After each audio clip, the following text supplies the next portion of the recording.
And thank you everyone for stopping in or tuning in to the November Director's Cut. We're looking back 2 months at September production, and it was really a very, very good month for North Dakota oil and gas. Oil production up 4.5%, gas production up just about the same, 4%.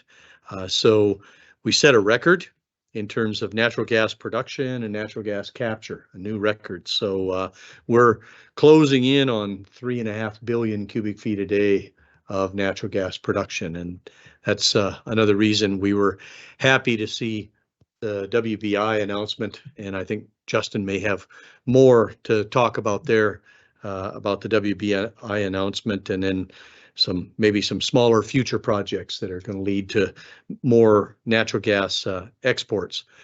In fact, I think we have a meeting this afternoon with some folks that are looking at capital investment in North Dakota for natural gas processing into other things. So hopefully we'll be able to make that happen over time. Just a comment on production and prices, well above revenue forecast. Production 16% above, price 21% above. So the revenue is very, very strong in terms of state government, and that means a lot to county and local governments. Money from this extra revenue will end up in every township and every county in North Dakota. So every single citizen is going to be touched by what happened in September, which is very, very positive. A little bit of a cautionary statement about October. You know what happened.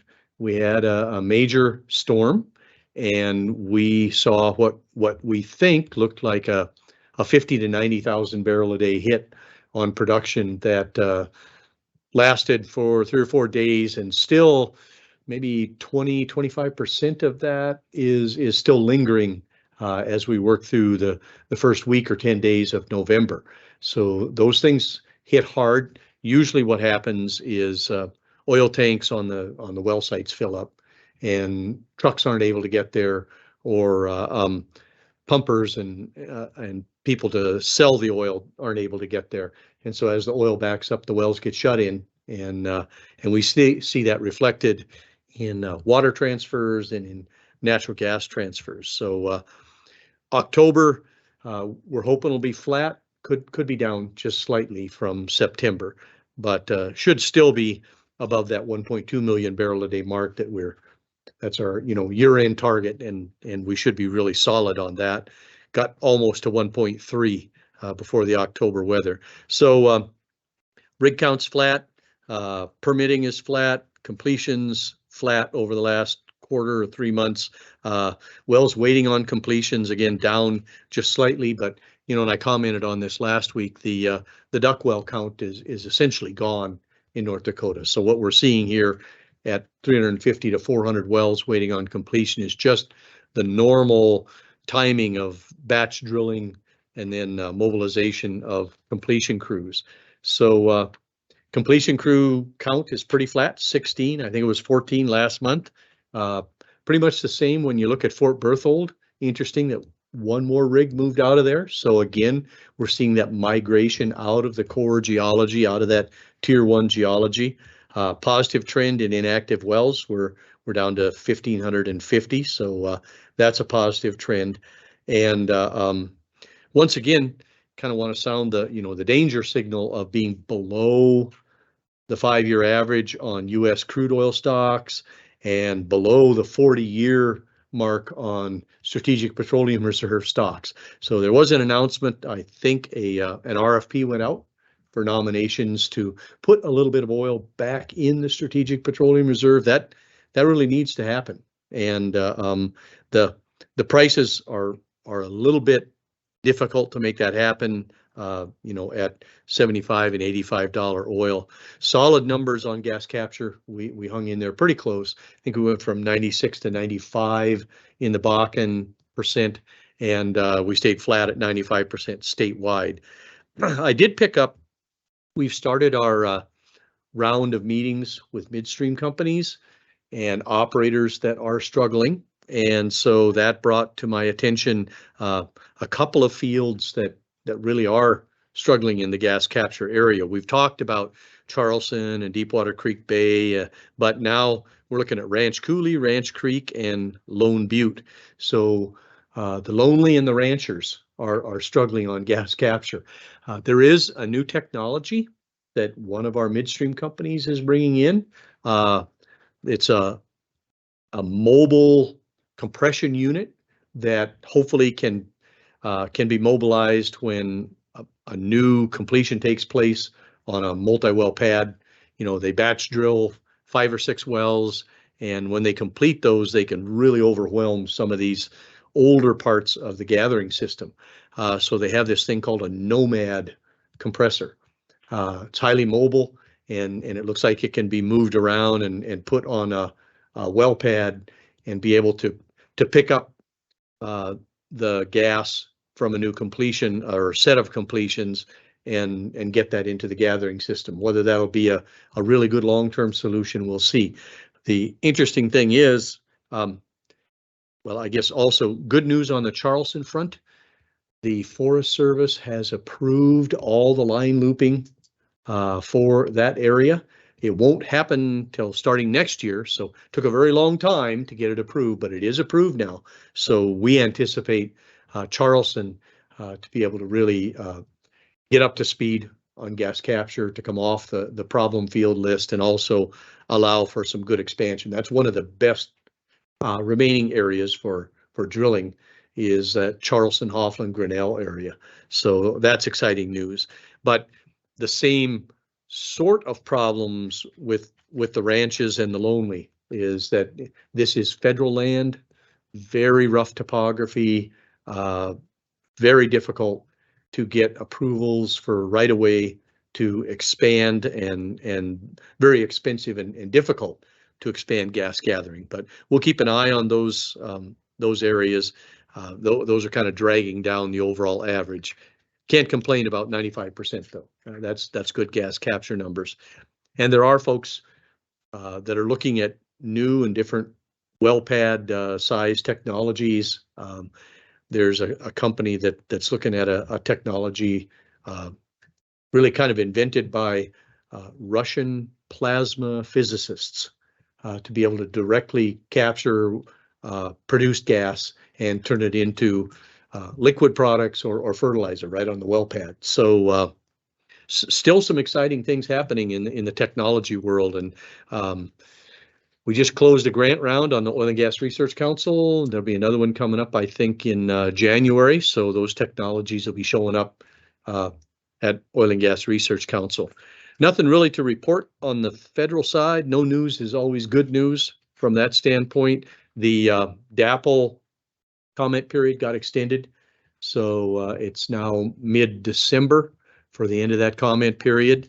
And I think most everyone tuned in or stopped in to experience the Corps of Engineers comment nights here in Bismarck. We were certainly there, and the state is fully behind maintaining operation of DAPL. So that's my comments. I think one question came in over the internet. We'll take that one first, and then we'll, no, there's more than one? Yeah. Okay. Well, we'll take that one first, and then we'll take questions from the room, and then we'll go back to the web folks. So that question was about the consolidations, and we've talked about that some. Obviously a big announcement with Hess being acquired by Chevron. I really have to say it's too early to tell just how that might impact things, although these larger companies tend to set a plan and then stay on that plan kind of regardless of what happens to oil prices and gas prices and that sort of thing. So I think it'll be a stabilizing force. However, you know, there are some signals that Chevron's big interest in Hess was the Guyana offshore in the Gulf of Mexico, and that there could be a diminished interest in the drilling in the Bakken.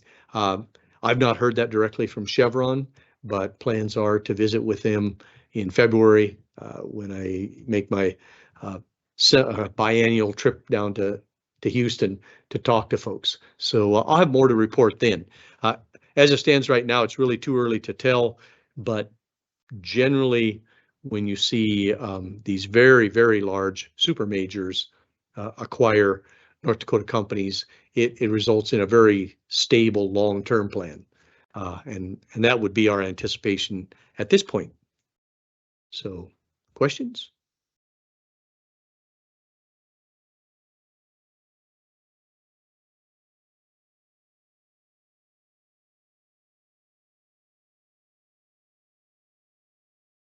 To the surrounding features of the pipeline, would you mind talking about that and what might, if there are any like possibilities that the state would look favorably on with that? Mm-hmm.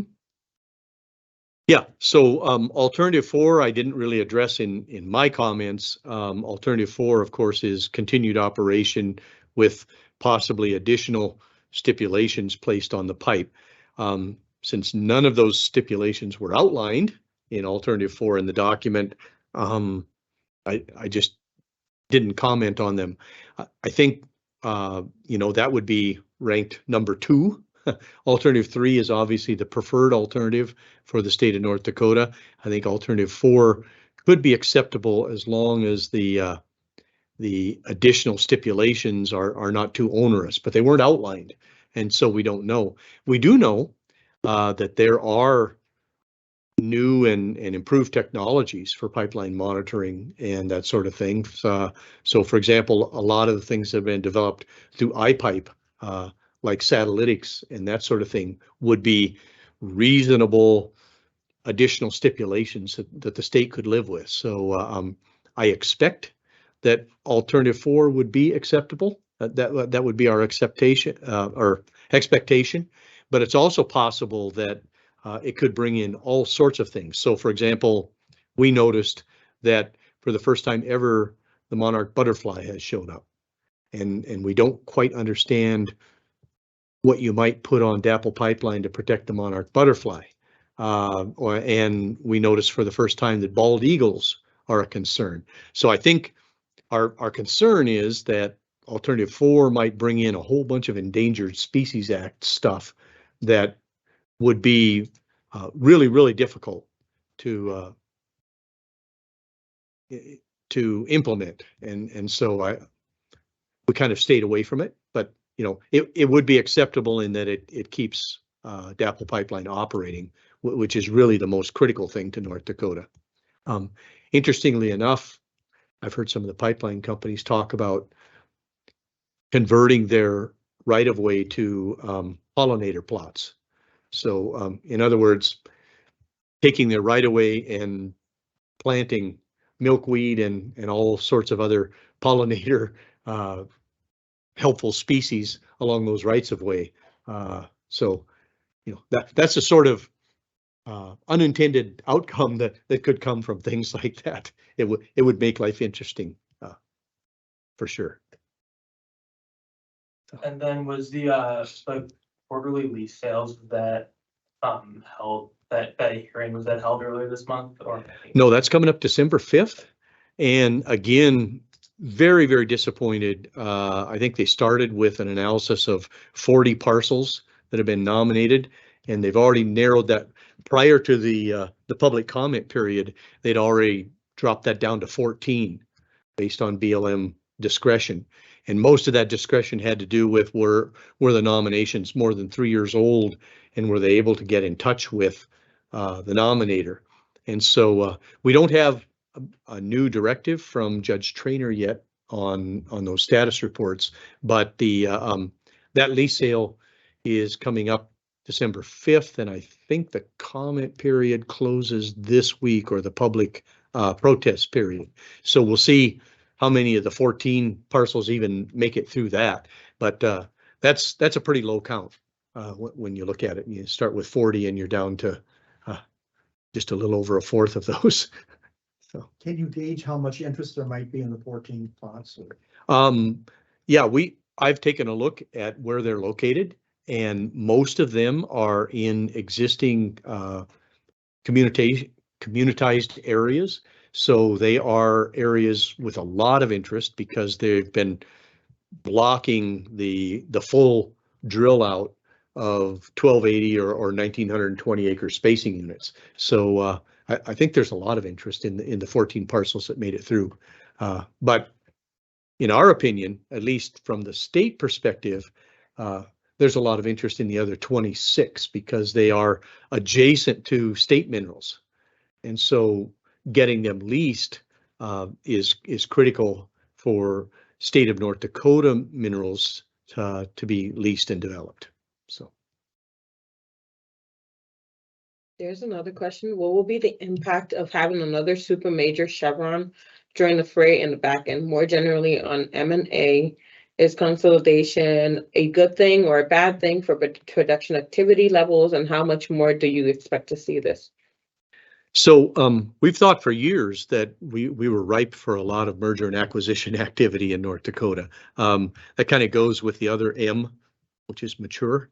And so on the positive side, it brings a lot of capital to the system. It brings a lot of discipline to the system.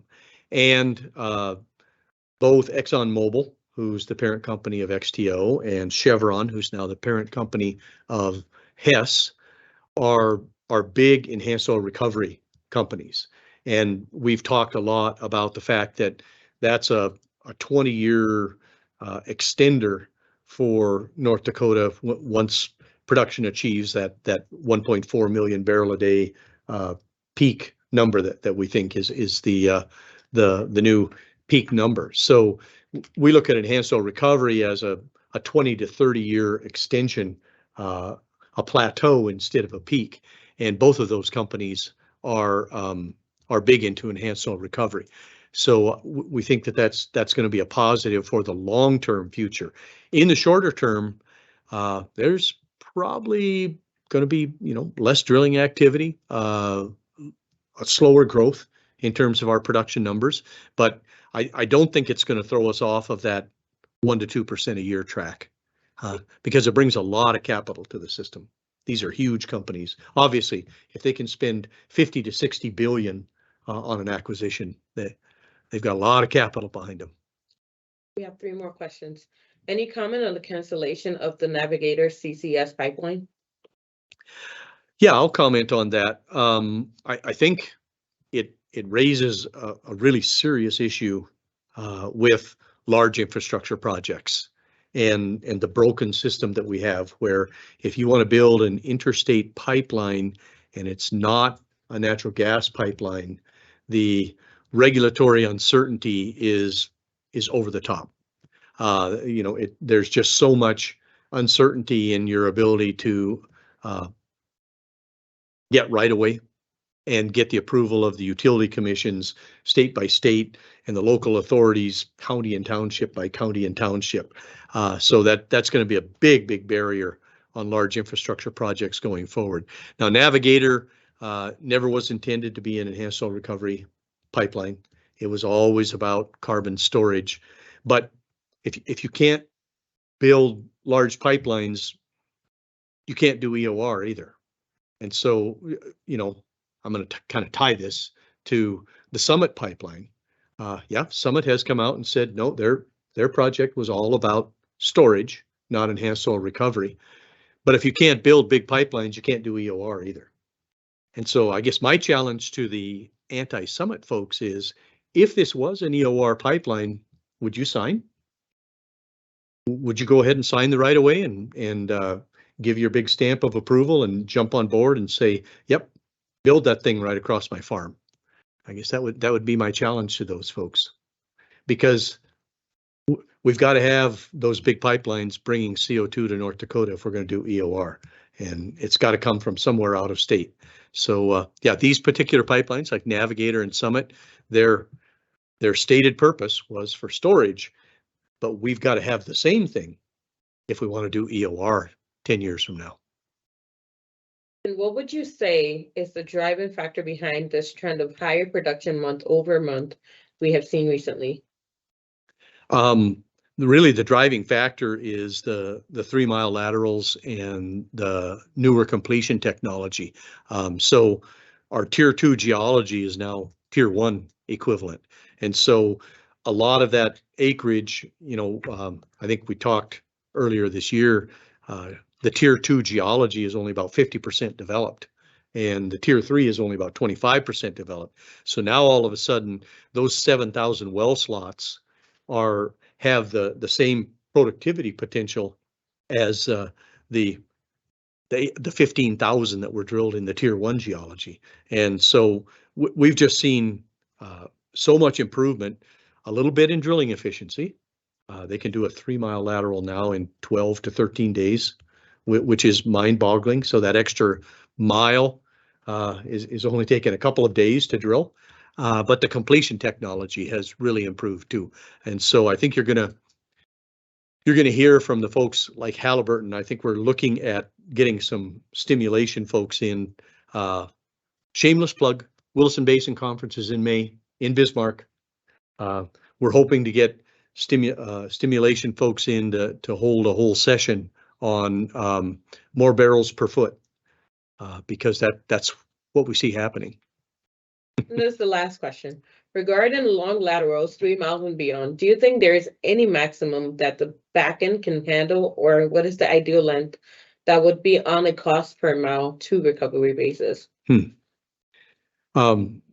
Obviously, physics catches up with you after a while, and the fluid flow through a 4 or 5 inch pipe is going to cause you to, abandon part of the wellbore before the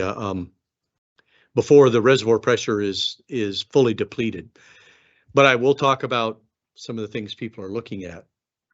We've actually got companies looking at drilling 3-mile laterals toe to toe, and they actually have the capability of making the toes of those wells intersect, which means that it would be possible to have the equivalent of a 6-mile lateral with 2 artificial lift systems, one at each end, and drain that.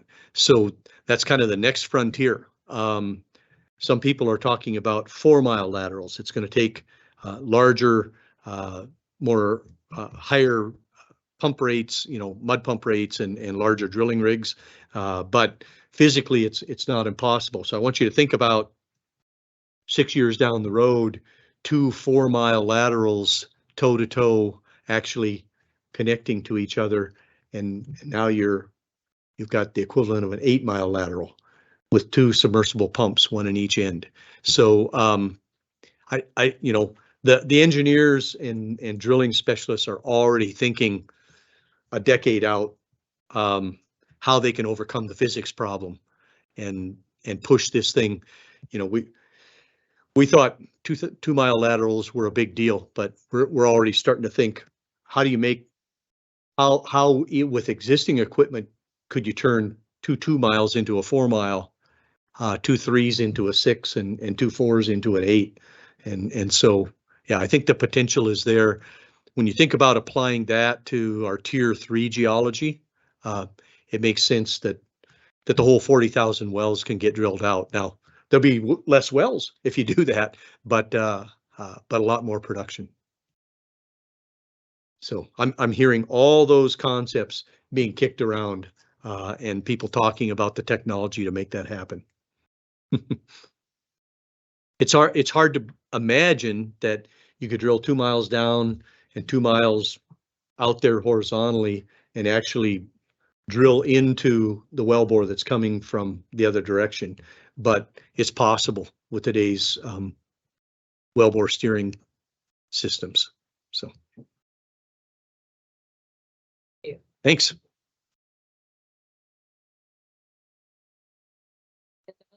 Justin Kringstad from the North Dakota Pipeline Authority. He's the director.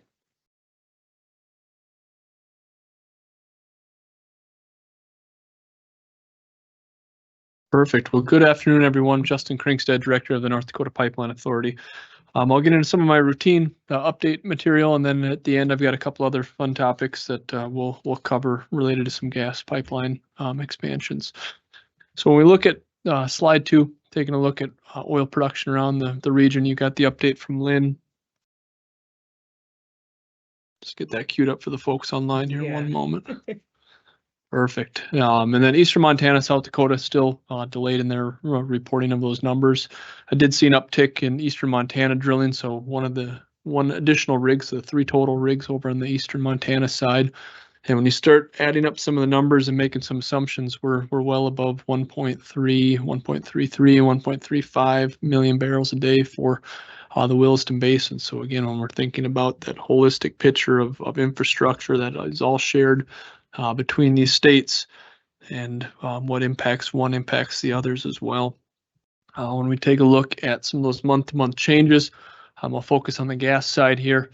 127 million a day increase. It's certainly not our largest, but it is very notable. And I can hear a voice in my head of an early mentor of mine, and she would, whenever we saw these type of up, she would suggest that's a gas plant, right? And I mean, these are numbers that we shouldn't take as too routine. These are significant numbers and significant challenges that the industry is having to overcome in order to keep pace with those gas capture numbers. So continue to be encouraged there. The GOR has flattened, and we were continuing to expect this for a short period of time as those rigs have moved into those less gassy areas to start. But we are still planning long-term for continued upward trend on that topic. We saw some shifts in how the crude oil was moving out of the region. We saw a bump up in rail movements, a pullback in some of the refined market share percentages. You'll notice here in a minute some interesting things happening with the rail. Obviously, with that increase in overall oil production that had to go somewhere, rail picked up a good chunk of that. We look at prices for some hints of where those barrels might be going. Pad 1, Pad 5 continuing to be the highest priced areas. There have been over the last number of months some refining challenges U.S. wide. There's been a downtrend in some of the refining utilization. We're seeing that in most of the locations around the U.S. So that at roughly give or take 100,000 barrels per day. It appears this is the first time that in modern time that it was 100% reported from the EIA in August that it was going to the West Coast. So it went down to zero in all those other locations. This is preliminary. This still could change, but that is an interesting note that for the first time really since this oil got going by rail, that we're seeing a dominance of one destination like that. We look at pricing as of this afternoon when this was populated. Brent WTI spread $4+, so there's still some slight incentives there for getting close to that break even with pipe versus rail. The one thing I will note here, we've been talking for months now about the premium at the Clearbrook that has gone negative now, so that's a negative $3.41, and so that is more on par with what we've seen over the last 5-10 plus years. What's taking place, I suspect, is we've seen a lot of uncertainty in the last month or so surrounding the Trans Mountain pipeline and what's going to happen. I saw the work order resumed as of today, but in the lead up to that, we've seen Canadian prices take a significant hit as some of the production is ramped up in anticipation for a Q1 startup of Trans Mountain pipeline over in the British Columbia area. In anticipation of that ramp up in volumes, that depression in refining utilization that I was talking about earlier, Pad 2 in particular, we've seen a buildup in inventories, a buildup in supply, not only in Canada, North Dakota, and just an overall downward pressure on prices. So at least in September, North Dakota's netback was still looking good, $4.73 below WTI. That's a really strong, healthy price for the region. We'll keep an eye on that as we start to get into those October, November, December numbers. Some of the upside potential I see, I'm doing some preliminary work on this, but with Trans Mountain potentially opening up some additional space and less congestion into that Pad 2 area later next year, which could have some positive upward pressure for Bakken production. So there's some light on the horizon there.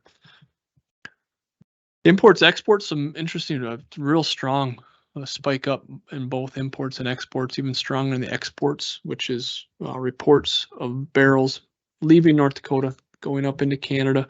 The International Trade Commission, they do not provide any other color of exactly where they're going, what mode of transportation it was. We're assuming mostly truck. But if I can find out some more information there, it's typically in the past been market-driven marketing strategies by different shippers and folks that can do different blending techniques and things like that. So, but if I find anything else out publicly, I'll certainly let folks know. No changes gas capture wise as far as why that 5% was flaring, still 1% from unconnected, 4% from connected facilities. That has continued that trend even at record levels of statewide gas production. Real strong gas connections from the midstream. The number of new wells selling gas outpacing the new gas producing wells. So that is very, very strong news, especially on a record month like that. EIA has adjusted their oil price outlook a little stronger in that first half of 2024 before settling just shy of $90 per barrel in their outlook towards the end of 2024. Still looking at what needs to happen in order to keep pace with this record-setting natural gas volumes, and continue to be encouraged by the discussions and work that's going on behind the scenes. And I know I mention this every month, but nothing public to talk about quite yet. On the overall pipeline infrastructure, there's a couple things we want to talk about. Obviously, the update on Northern Border and what we're seeing on that front. Continued trends upwards, 80+% of that market share coming from North Dakota, Williston Basin gas plants. The BTU numbers are continuing to stay north of that 1100, so we'll keep an eye on that. If there's any discussion surrounding any type of limitations on that front. And then on slide 20, I want to highlight, I know for well over a year now, we've always circled that little system down in southeast North Dakota. It used to say at FERC, now it says approved. So October 19th, FERC did issue an approval for that system down to the Wahpeton Kindred area. So slide 21, a lot of those details. So 60 miles, 12-inch pipe, 20 million cubic feet of gas per day. So that's a significant boost to that part of North Dakota. So incredibly encouraged by all the work. Certainly I've numerous phone calls and discussions, and this has been a goal of that area of the state for so long. The community leaders, legislative leaders, all pushing very, very hard to get that system to the finish line. And so congratulations to all those folks that they were able to do that.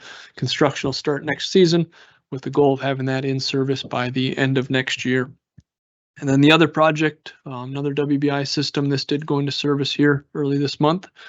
So we're now starting to see some North Dakota gas flowing down to that Cheyenne hub for the first time. So this, again, November 1st was the official in-service date, and volumes are moving as we speak. So again, encouraged by the expansion work that folks have done and continue to do. So with that, that is all I have for formal remarks. I'd be glad to answer any questions.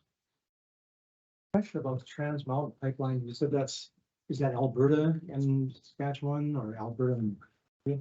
Yep, so it's a system that's looping the existing Trans Mountain Pipeline. So the existing system, which runs to the British Columbia coastline, 300,000 barrels per day. This would add another 590,000 barrels. So not quite tripling capacity, but almost tripling capacity on the Trans Mountain system.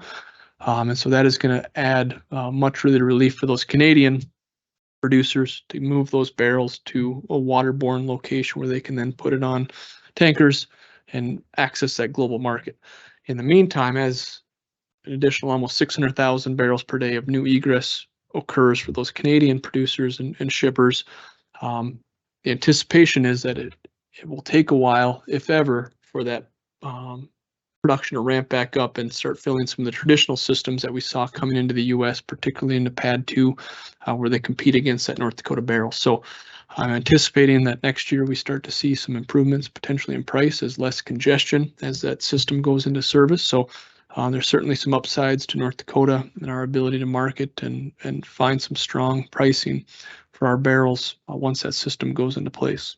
You know, there won't be any, or will there be options to have Bakken crude go through Trans Mountain Pipeline? There are no options or no discussions surrounding that. Yep.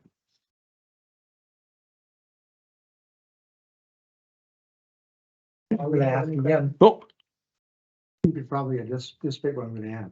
Gas processing? Any, Okay. thing about delivering more Bakken gas to the valley? Oh, yes. So those discussions are continuing. And there are more than one party that have been active in looking at options, but nothing near announcement level at this time. So. What's the biggest impediment? Market forces. So the question for those of you online of what are some of the biggest challenges to overcome to moving North Dakota gas from the west to the east, it is the distance, the capital expenditure that it takes, and trying to have a competitive option that meets both needs. So you've got potential consumers in the eastern part of the state that want to buy attractively priced gas. You have producers in the western part of the state that want to market their gas for the highest value that they can find. And overcoming that bridge and that distance is very, very challenging. So that is one of the biggest hurdles to get over. Is that why there's been more talks about processing and stuff like that in the west? Or Yep. So the processing. So the question is about processing. The processing has to happen regardless of where that ultimate destination goes. So that all the Bakken gas has to run through a gas processing facility in order to make it of a quality spec that we can burn in homes and commercial facilities. So that's going to happen regardless of whether it goes east or some other destination.